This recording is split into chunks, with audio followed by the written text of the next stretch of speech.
Você já se pegou olhando para o seu casamento e se perguntando: onde foi que a gente se perdeu? Às vezes, o silêncio pesa mais do que 1000 palavras, e o que antes era leve, cúmplice, cheio de planos, hoje parece distante, frio, desconectado. Talvez vocês nem briguem tanto, mas também já não sonham mais juntos. Ou talvez a convivência esteja desgastante, cheia de acusações, mágoas que nunca foram curadas. E dentro de você, uma pergunta ecoa: será que ainda tem jeito? Eu quero te dizer hoje, com toda a autoridade da palavra de Deus: tem sim. E não só tem jeito, tem um caminho. Deus se importa com o seu casamento. Ele vê as suas lágrimas escondidas. Ele escuta as suas orações sufocadas no travesseiro. Mais do que isso, o seu casamento é importante para Deus. A Bíblia não é um livro ultrapassado. Ela é viva, atual, prática e tem respostas profundas para os desafios que enfrentamos no casamento. Por isso, hoje, eu quero caminhar com você, com base nas Escrituras, mostrando como a Bíblia pode transformar, curar e fortalecer o seu casamento. Não importa se você é marido ou esposa, não importa há quanto tempo estão casados, nem importa quão distante você sinta que estão hoje, este vídeo é para você e é para agora. Mas antes de continuar, já deixa o seu like para que essa mensagem alcance mais pessoas. Se inscreva aqui no canal Jesus Diário e escreva nos comentários o seu pedido de oração, especialmente se for pelo seu casamento. Nós lemos todos e oramos com fé, porque sabemos que Deus ouve. Vamos juntos agora mergulhar no primeiro princípio. O mundo nos ensinou a pensar no casamento como um contrato. Duas pessoas se unem, com obrigações e direitos. Se um dos dois não cumpre sua parte, o outro se sente autorizado a desistir. Mas a visão bíblica é completamente diferente. A Bíblia nos ensina que o casamento é uma aliança sagrada diante de Deus. E uma aliança, diferente de um contrato, não se quebra com facilidade. Ela é feita para durar, ser restaurada e refletir a glória de Deus. Vamos voltar ao início. Em Gênesis 2:18 está escrito: disse o Senhor Deus: não é bom que o homem esteja só. Farei para ele alguém que o auxilie e lhe corresponda. E nos versos 21 a 24, então o Senhor Deus fez o homem cair em um sono profundo, e enquanto este dormia, tirou-lhe uma das costelas, fechando o lugar com carne. Com a costela que havia tirado do homem, o Senhor Deus fez uma mulher e a levou até ele. Disse então o homem: esta, sim, é osso dos meus ossos e carne da minha carne? Por essa razão o homem deixará pai e mãe e se unirá à sua mulher, e eles se tornarão uma só carne. Desde o princípio, o casamento foi criado por Deus como um relacionamento de aliança, de unidade e de propósito. O casamento é um presente divino para que ninguém precise caminhar sozinho. Em Eclesiastes 4, 9 e 10 lemos: é melhor ter companhia do que estar sozinho, porque maior é a recompensa do trabalho de duas pessoas. Se um cair, o amigo pode ajudá-lo a levantar-se. Mais do que isso, Efésios 5, 31, 32 nos mostra que o casamento é uma imagem espiritual. Por essa razão, o homem deixará pai e mãe e se unirá à sua mulher, e os dois se tornarão uma só carne. Este é um mistério profundo. Refiro-me, porém, a Cristo e à Igreja. Quando um casal ama, perdoa, serve e persevera, eles estão mostrando ao mundo como Jesus ama a sua noiva, a Igreja. Além do mais, Deus usa o casamento como uma ferramenta de moldagem. A convivência diária revela impaciências, egoísmos e feridas escondidas. Mas tudo isso é parte do processo de santificação. Romanos 8:28 lembra: sabemos que Deus age em todas as coisas para o bem daqueles que o amam. Inclusive nas dificuldades do casamento, Deus está trabalhando em nós. E Gênesis 1:28 diz: sejam férteis, multipliquem-se, encham e subjuguem a terra. Isso inclui filhos, sim, mas também frutos espirituais: paz, fidelidade, paciência, testemunho. Reflita agora. Você entende o casamento como uma missão divina ou apenas como uma fase da sua vida? O que você e seu cônjuge têm construído? juntos que glorifique a Deus. Quando foi a última vez que vocês oraram como casal? Muitas crises conjugais nascem não apenas por problemas entre o casal, mas por ausência de visão espiritual. Quando o propósito se perde, o desânimo entra. Mas quando entendemos que o casamento é obra de Deus e que estamos lutando juntos, e não um contra o outro, tudo muda. Talvez você esteja pensando, mas eu não sinto mais aquele amor de antes. E é compreensível. Os sentimentos mudam com o tempo, as rotinas desgastam, os problemas se acumulam. Mas a verdade é que o amor que sustenta um casamento não é o mesmo amor que começa um romance. A Bíblia nos mostra que o amor verdadeiro não é apenas um sentimento, é uma decisão, uma ação constante, é um compromisso diário, mesmo quando os sentimentos estão fracos. Coríntios 13, o retrato do amor maduro. Você provavelmente já ouviu esse trecho em casamentos, mas vamos olhar para ele com profundidade. O amor é paciente, o amor é bondoso. Não inveja, não se vangloria, não se orgulha, não maltrata, não procura seus interesses, não se ira facilmente, não guarda rancor. O amor não se alegra com a injustiça, mas se alegra com a verdade. Tudo sofre, tudo crê, tudo espera, tudo suporta. 1 Coríntios 13, 4, 7. Este é o amor com o qual Deus nos ama. E é esse amor que Ele deseja ver dentro do casamento. Perceba que nenhuma dessas qualidades está baseada em emoções. Todas exigem postura, escolha e renúncia. O que o amor bíblico exige de nós? Paciência. Em dias difíceis, quando o outro não está bem. Bondade. Até quando não sentimos vontade de ser gentis. Renúncia ao egoísmo, porque casamento não é sobre vencer uma discussão, e sim preservar a união. Capacidade de perdoar, porque guardar rancor mata. A intimidade pouco a pouco. Amor é servir. Jesus, o maior exemplo de amor, lavou os pés dos discípulos, inclusive os pés de Judas, que o trairia. Em João 13,15 ele diz: Eu lhes dei o exemplo, para que vocês façam como lhes fiz. Se no seu casamento você estiver esperando que o outro mude primeiro, que o outro peça perdão primeiro, que o outro ame mais primeiro, você está esquecendo de que amar como Cristo é dar o primeiro passo. Quando foi a última vez que você demonstrou amor sem esperar retorno? Você já pensou que o amor verdadeiro é silencioso às vezes, mas se revela na persistência, no cuidado e no serviço? Você ora pedindo a Deus que te ensine a amar como Ele ama. Se você ama alguém hoje, ore por essa pessoa. Ore com a Bíblia aberta em 1 Coríntios 13 e peça a Deus: Senhor, me ajuda a amar assim. Esse é o amor que restaura casamentos. Se existe algo que aprisiona os casamentos, não é a falta de amor, é a acumulação de mágoas não tratadas. Feridas pequenas que não foram curadas viram ressentimentos, discussões que não terminaram. Com perdão viram muralhas. A Bíblia é clara: sem perdão não há restauração verdadeira. Colossenses 3,13. Suportem-se uns aos outros e perdoem as queixas que tiverem uns contra os outros. Perdoem como o Senhor lhes perdoou. Essa palavra, suportar, significa carregar, sustentar. É olhar para o outro e dizer: mesmo com suas falhas, eu escolho continuar. O perdão é uma decisão espiritual, antes de ser uma emoção. Você não precisa sentir vontade para perdoar. Você precisa obedecer à palavra.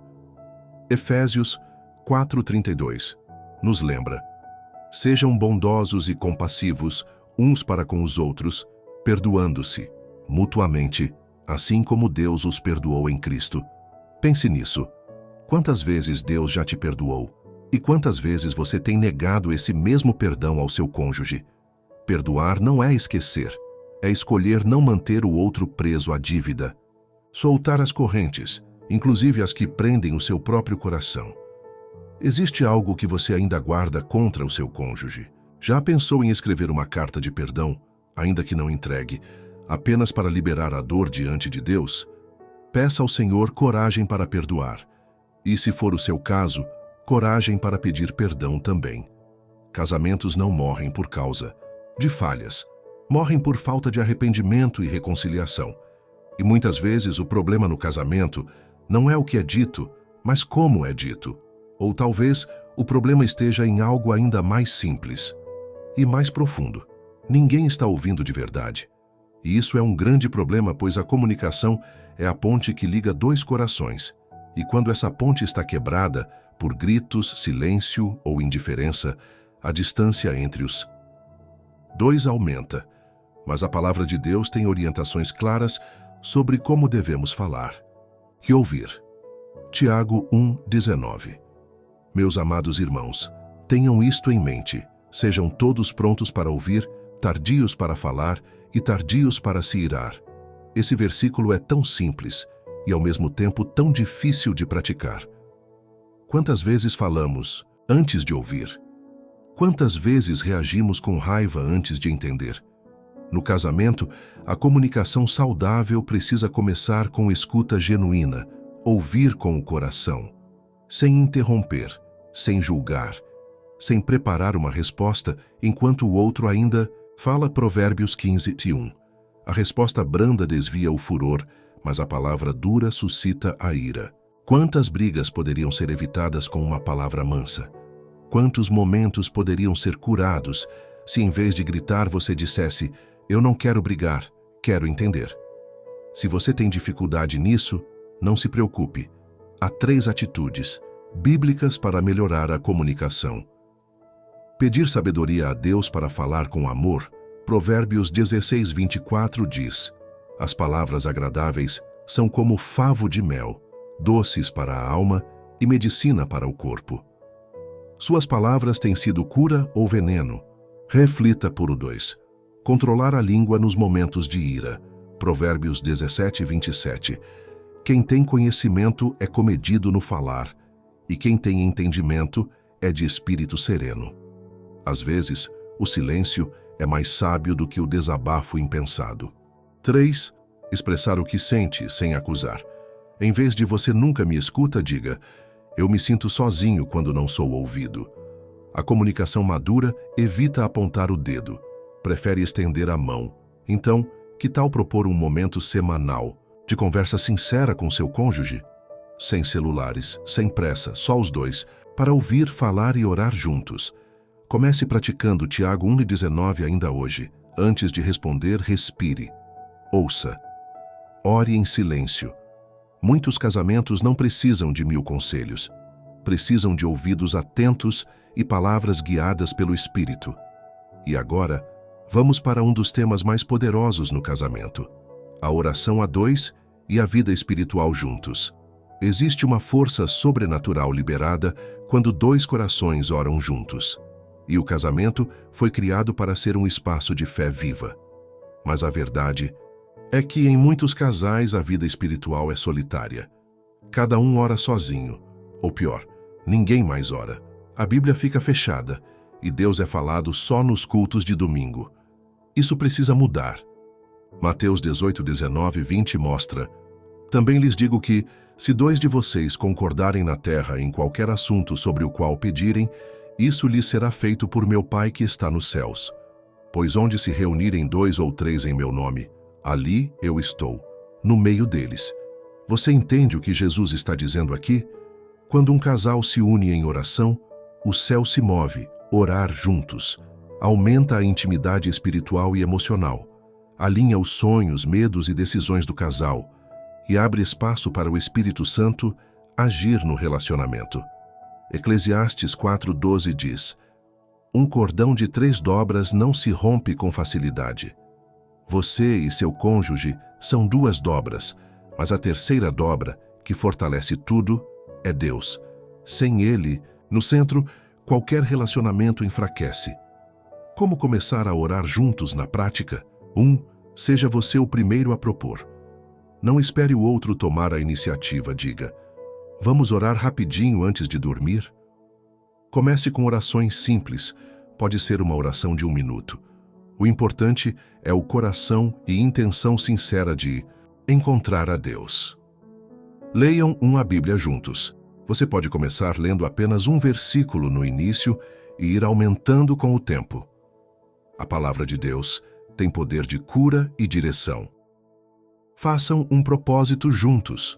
Por exemplo, orar por 7 dias, 5 minutos por dia apenas agradecendo. Aos poucos, a presença de Deus vai invadir o lar. E onde Deus habita, o inimigo não permanece. Saiba que casamento está imune às tempestades. Vêm os momentos de desgaste, de dúvidas, de distanciamento. Situações que envolvem traição, problemas financeiros, doenças, perda de um filho, vícios, frieza emocional. Algumas crises parecem tão profundas que a única saída parece ser a separação.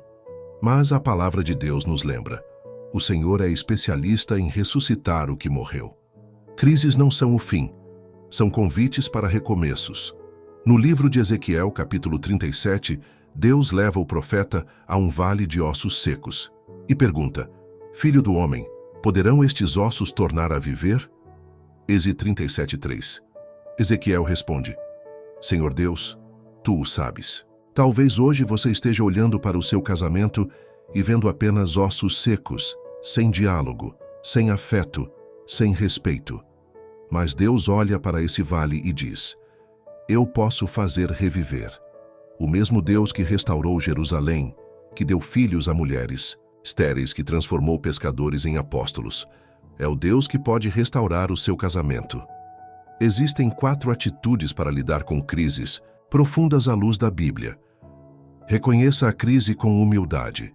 Muitos casais ignoram os sinais por medo ou orgulho, mas Provérbios 28:13 nos lembra: quem esconde os seus pecados não prospera, mas quem os confessa e os abandona encontra misericórdia. O primeiro passo é admitir que vocês estão em crise e convidarem Deus para entrar no centro da dor. Sim. Busque ajuda espiritual e, se necessário, emocional. Converse com um pastor, líder ou casal mais maduro na fé. Não tenha vergonha de procurar terapia com um profissional cristão. Em Provérbios 11:14 está escrito: na multidão de conselheiros há segurança. 3. Lute com armas espirituais, não carnais. Efésios 6:12 nos lembra que a nossa luta não é contra carne ou sangue, mas contra forças espirituais. Ore, jejue, leia a palavra, faça vigília. A batalha do seu casamento não é só racional, é espiritual. Creia na promessa do recomeço. Isaías 43:19 diz: Eis que estou fazendo uma coisa nova, ela já está surgindo. Vocês não a reconhecem? Até no deserto vou abrir um caminho e riachos no ermo, mesmo que tudo pareça perdido.